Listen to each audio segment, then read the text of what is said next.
Bonjour à tous, aujourd'hui on se retrouve pour une nouvelle vidéo, la première de l'année. Je voulais souhaiter une bonne année. Donc on se retrouve dans le nouveau décor de la chaîne, comme ça je pourrais vous présenter les armes dans un endroit fait exprès. Donc voilà, donc aujourd'hui on se retrouve pour la présentation de ma AR-15 en 22. Donc c'est une Amerli TAC R1.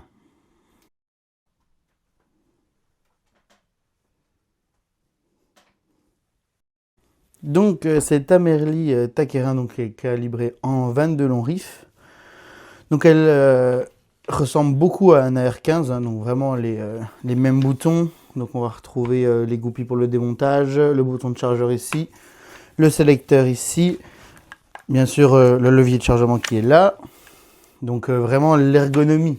Et elle est un peu plus léger, après ça dépend des AR-15, hein, de toute façon les poids sont tous différents. Bien ergonomique, donc c'est assez sympa de tirer avec. Donc maintenant je vais vous donner les informations sur l'arme. Donc cette TAC R1 est équipée d'une crosse réglable, donc en appuyant juste sur le bouton là. Donc on va changer la taille de 84 à 92 cm. Donc c'est quand même grand pour une AR-15 je trouve, donc c'est vraiment ce qu'il faut, je pense. Après du coup on va retrouver une poignée pistolet avec un grip, donc on va retrouver là. Donc il est livré avec son chargeur de 10 coups en polymère. Et après au-dessus, on va retrouver un rail Picatinny qui va faire tout le long. Donc moi j'ai mis une lunette que je vous montrerai après, mais c'est livré avec les organes de visée, les deux là. Donc il y en a un là, et un là, qui sont facilement démontables. Donc c'est vraiment sympa. On peut tout mettre dedans, assez polyvalente, parce qu'après on va avoir un garde-main, du coup tout en M-LOK, où j'ai mis mon block ends. Donc franchement elle est super bien, super légère. Tout en aluminium, tout le corps est en aluminium. Et le canon c'est un canon de 16 pouces, avec des rayures de 16 pouces. Donc les accessoires que j'ai mis dessus. Donc j'ai mis une lunette Aoki, donc en 1.4-24, avec des colliers Aoki, donc c'est ceux-là, et un hand-stop de chez Swiss Arm qui est en aluminium aussi. Je vais voulu mettre un peu de bleu parce que ça m'amusait, et du coup ça sera pour faire le 821, du coup on a le droit d'avoir de la couleur dessus. Et pour faire de la compétition, c'est une des seules compétitions en tard où on va pouvoir mettre un peu de couleur, et je trouvais ça bien de mettre un peu de bleu comme ça faisait joli.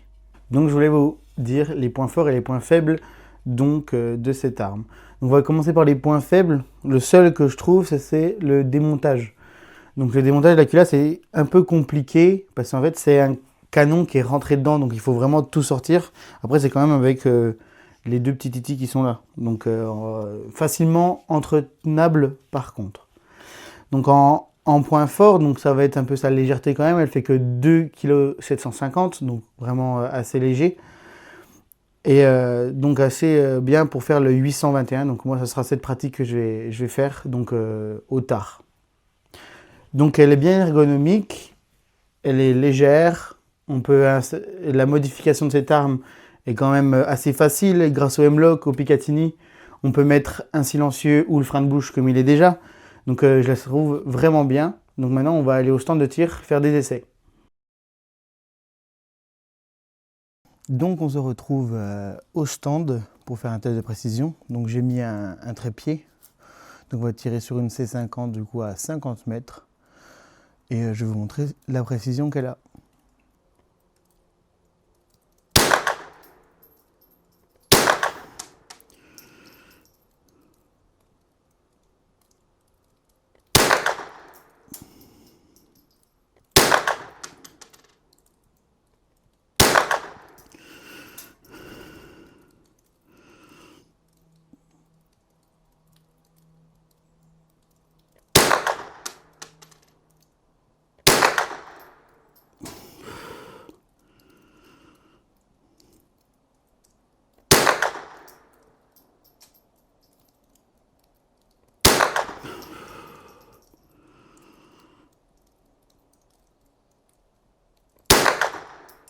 Donc pour ce premier carton, on voit qu'il y a un beau groupement.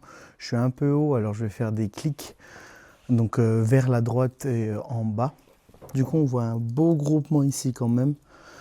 Donc pour une semi-automatique, comme vous pouvez le voir, elle est quand même assez précise, donc c'est assez cool. Moi, je vais tirer dans des gongs qui vont être gros, si je ne me trompe pas, comme le cercle noir ou à peine plus petit, environ comme ça.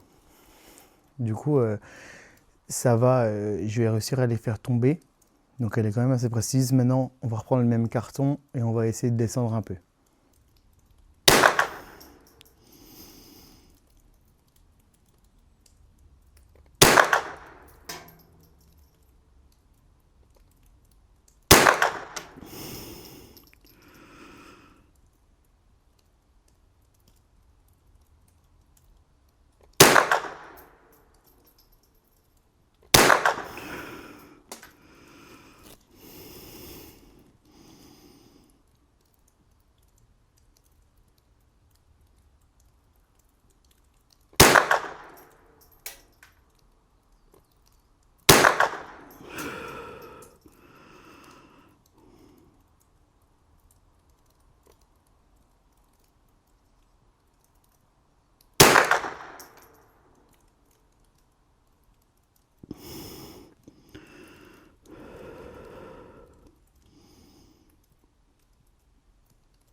Donc pour cette deuxième série, on a aussi un si beau groupement.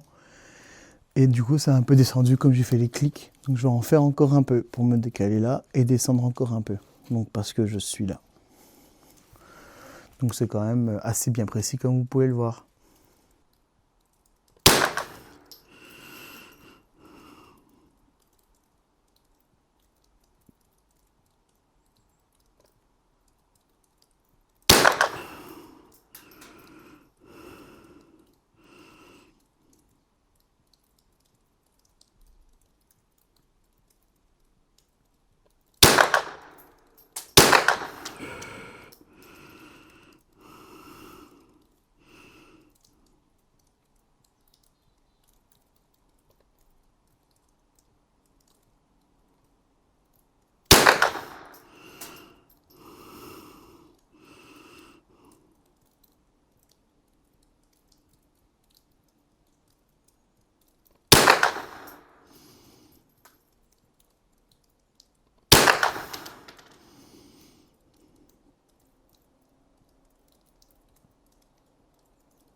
Donc voilà pour cette dernière série, on a bien vu.